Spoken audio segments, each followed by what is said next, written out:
So Nokia may not have spaffed out any sexy, shiny flagship smartphone tech at its big Berlin launch, but we did at least get a new X series mid-ranger, the Nokia X30 5G, to take on the Pixel 6As and the Nothing phones of the world.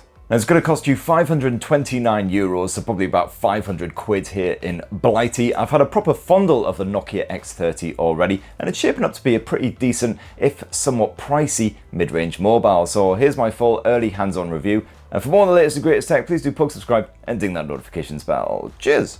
So manufacturer HMD Global is committed to not bollocksing up our planet any more than it is already basically bollocksed. So the Nokia X30 is apparently its most eco-friendly smartphone yet. For instance, the aluminium frame is 100% recycled, while the polycarbonate arse is constructed mostly from recycled plastics. So yeah, while the Nokia X30 may be a little bit more expensive than some of its rivals, at least every time you yank it out, you can get that lovely, warm, bubbly feeling in your tummy that you're doing something to save the planet. And to further enhance those eco-friendly creds, HMD has also left the charger out of the box as well. It's cable only, so you'll have to reuse your old one. The Nokia X30 is a 6.43-inch blower, although it feels a bit bigger than that as it's rocking a chunky flat-edged finish that's seemingly all the rage in 2022. And the bezels surrounding the display aren't too horrifically chunky apart from the rather big Jimmy Hill chin.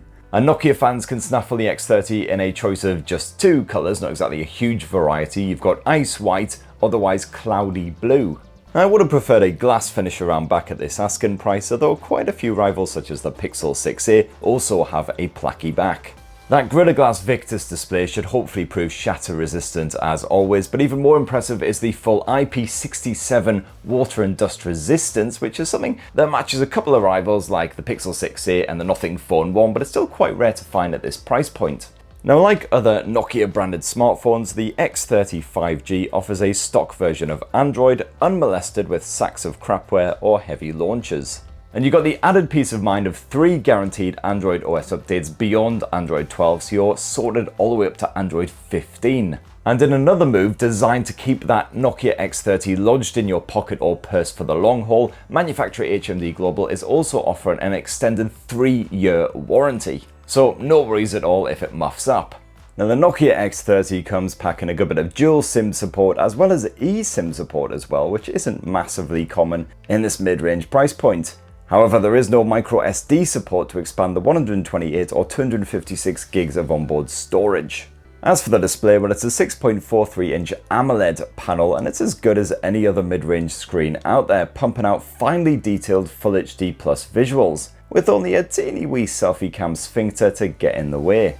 And that display supports fast refresh like pretty much all mid-range rivals apart from the Pixel 6a, topping off at 90Hz. You've also got a mono speaker setup, but sadly no headphone jack, so it is Bluetooth all the way, baby.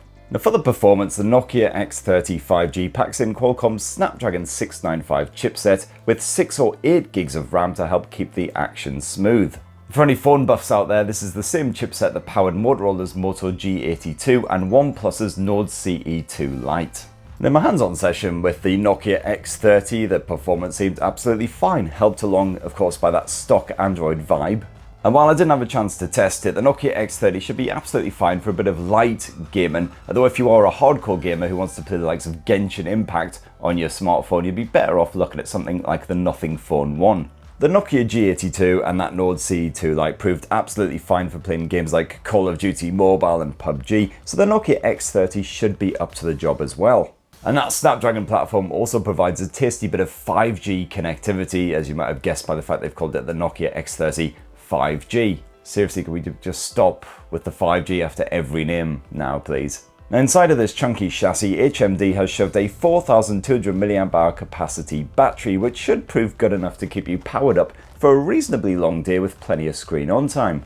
Especially as, in my experience, that Snapdragon 695 chipset is very energy efficient. You've also got support for 33-watt wired charging, although there's no wireless charging on here, unlike the Nothing phone, but that's still a pretty rare feature at this sort of price. And last up for the camera tech, HMD has slapped a dual lens setup on the back end of the Nokia X30, spearheaded by a 50 meg primary sensor with optical image stabilization. That UI is pretty straightforward stuff, and you've got a small selection of bonus modes to piddle about with. including an upgraded night mode for your low light shots, and you've also got a video mode that can shoot up to full HD resolution at 30 or 60 frames per second. Sadly, there is no 4K option. You've also got a 13 meg ultra wide angle shooter if you want a different view of the action, although like many mid-rangers this does seem kinda basic. And if you want to shoot your face instead, well, the X30 serves up a 16 megapixel selfie snapper.